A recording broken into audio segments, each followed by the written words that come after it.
Hello everyone and welcome back to Math Bold Master. আৰম্ভ কৰোঁ আমাৰ আজিৰ সেশনটো। তো আজিৰ সেশনটো হ'ব এটা প্ৰেক্টিছ সেশন। তো আমি এৰিথমেটিক মিন কেনেকা উলিয়াই তো তাৰে ওপৰতে কেইটামান প্ৰেক্টিছ প্ৰব্লেম সলভ কৰিম। So let us begin. First problem. What is the arithmetic mean of the following numbers? তো ইয়াতে আমাক কেইটামান নাম্বাৰছ দিছে, এই নাম্বাৰছ কেইটাৰ arithmetic meanটো আমাক উলিয়াব দিছে। তো arithmetic mean উলিয়াবলৈ কাৰণে আমি কি কৰিম? প্ৰথমতে গোটেইখিনি নম্বৰ ল'ম আৰু তাহাঁতক আমি এড কৰি দিম। তো আমি 3 plus 5 plus 6 plus 7 plus 9 plus 6 plus 8 গোটেইখিনিক add কৰি দিম। এড কৰাৰ পিছত আমি কি কৰিম? ডিভাইডেড বাই কেইটা নম্বৰ আছে টোটেল? 1 2 3 4 5 6 7 তো টোটেল নম্বৰ আছে আমাৰ 7। তো আমি কি কৰিম? গোটেইকেইটা নম্বৰক এড কৰি পেলাই 7 এৰে ডিভাইড কৰিম। আমাৰ যোনটো আনসাৰ আহিব সেইটোৱে হৈ যাব আমাৰ এৰিথমেটিক মিন। ঠিক আছে, তো এতিয়া আমি এড কৰি লওঁ। এতিয়া 3 আৰু 7ক এড কৰিলে আমি পাই যাম 10। তাৰপিছত আছে আমাৰ এইফালে 5, এইফালে আমি লৈ লওঁ 5। নেক্সট 6 আৰু 6 এড কৰিলে আমি পাই যাম 12। তাৰপিছত আছে আমাৰ 8 আৰু আছে আমাৰ এই 9টো। তো এইখিনিক আমি এড কৰি দিম। তো 10 আৰু 5 হৈ গ'ল আমাৰ 15। এইটো হৈ গ'ল আমাৰ 15, আমি ইয়াতে লিখি লওঁ 15। 12 আৰু 8 হৈ গ'ল আমাৰ 20 আৰু এইফালে থাকি গ'ল আমাৰ 9। তো এতিয়া 9 plus 5 হৈ যাব আমাৰ 14, কেৰি অভাৰ 1 2 3 4 44। তো তাৰমানে এই গোটেইকেইটাৰ চাম আহিব আমাৰ 44 ডিভাইডেড বাই 7। এতিয়া 44ক আমি 7এৰে ডিভাইড কৰিব পাৰোঁ লাগিব। তো আমি এটা কাম কৰোঁ, লং ডিভিজন কৰোঁ 44। তো 7এৰে আমি ডিভাইড কৰিছোঁ 7 6 42। তো আমাৰ থাকিল ৰিমাইণ্ডাৰ 44 মাইনাছ 42 কৰোঁতে ৰিমাইণ্ডাৰ থাকিল 2। এতিয়া আমি কি কৰিম? ইয়াতে ডেচিমেল লৈ ল'ম। এটা ডেচিমেল ল'লে এইটো হৈ গ'ল আমাৰ 0। তো 7 2 14। তাৰপিছত ৰিমাইণ্ডাৰ আহিব 6 আৰু এটা 0 আহি যাব। তো 7 8 56। তো আমি এটা কাম কৰোঁ, ইয়াতকৈ আৰু বেছি নলওঁ। চ' 6.28 হৈ যাব আমাৰ ইয়াৰ এভাৰেজটো। তো ইয়াতে আমি নোট কৰি ল'ম 6.28। Okay, next question. তো আমাক দিছে নম্বৰ 8 10 8 5 4 7 5 10 8 কেইটামান নম্বৰ দিছে। তো এইকেইটা নম্বৰ আমাৰ উলিয়াব দিছে এৰিথমেটিক মিন। তো আমি কি কৰিম? গোটেইকেইটাকে এড কৰি দিম। তো আমি এটা কাম কৰোঁ, প্ৰথমতে এড কৰিলোঁ 8, ইয়াতে আমাৰ 3বাৰ আছে। তো 8 3 24।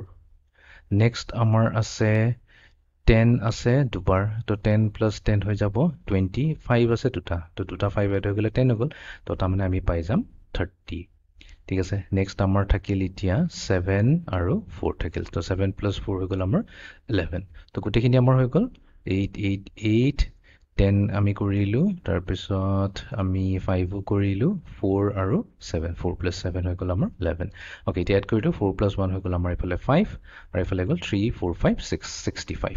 এতিয়া গোটেইকেইটাৰ চাম আহি গ'ল 65। এতিয়া 65ত ডিভাইড কৰিব লাগিব। টোটেল নাম্বাৰ অফ নাম্বাৰ্ছ কেইটা আছে? 1 2 3 4 5 6 7 8 9 9টা আছে। তো 65ক আমি 9এৰে ডিভাইড কৰিব লাগিব। তো আমি লং ডিভিজনে কৰোঁ 65 ডিভাইডেড বাই 9। এতিয়া আমি জানো 9 7 63, 9 7 63। তো মাইনাছ কৰিলে ৰিমাইণ্ডাৰ হৈ গ'ল আমাৰ 2। বাট আমি কি কৰিম? ডেচিমেল লৈ পেলাই ইয়াতে এটা 0 লগাই দিম। তো 9 2 18।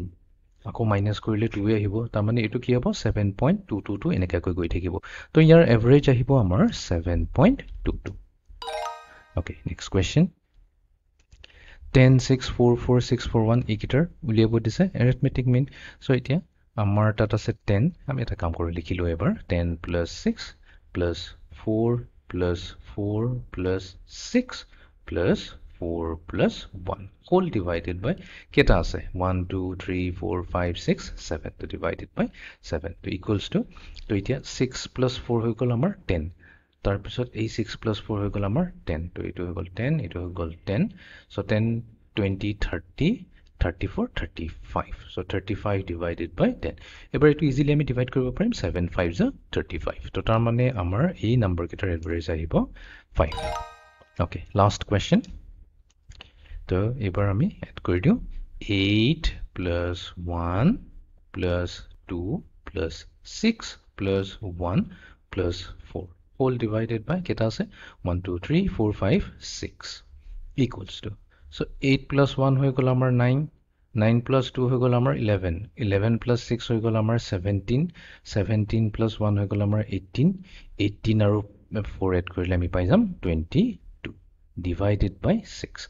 তো এইটো actually 2 ৰে factor out হৈ যায় 2 ৰে যদি আমি factor কৰো denominator আৰু numerator আমি পাই যাম 11 by 3 এতিয়া 11 ক আমি 3 ৰে divide কৰি দিম so 3 3s are 9 তো আমাৰ থাকিল remainder 2 point দিলে এফালে 20 হৈ গ'ল 3 6 18 তাৰপিছত আকৌ আহিব 2 এ আহিব তাৰ মানে এইটো 3.6666 এনেকৈ আকৌ ৰিপিট হৈ থাকিব তো তাৰ মানে আমাৰ এভাৰেজ আহিব 3.66